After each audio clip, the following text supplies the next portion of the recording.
بسم اللہ الرحمن الرحیم۔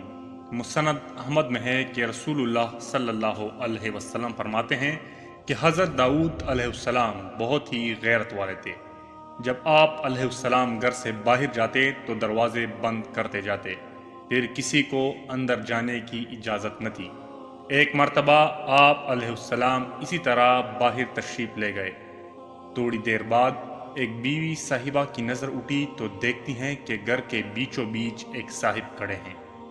حیران ہو گئی اور دوسروں کو دکھایا۔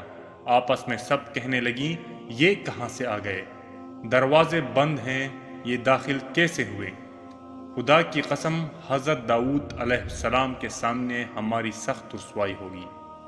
اتنے میں حضرت داؤد علیہ السلام بھی آ گئے۔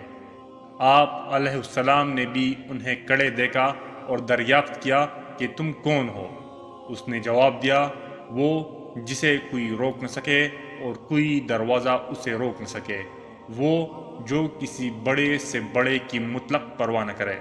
حضرت داؤد علیہ السلام سمجھ گئے اور فرمانے لگے، مرحبا، خوش آمدید، مرحبا، خوش آمدید، آپ ملک الموت ہیں۔ اسی وقت ملک الموت نے حضرت داؤد علیہ السلام کی روح قبض کی۔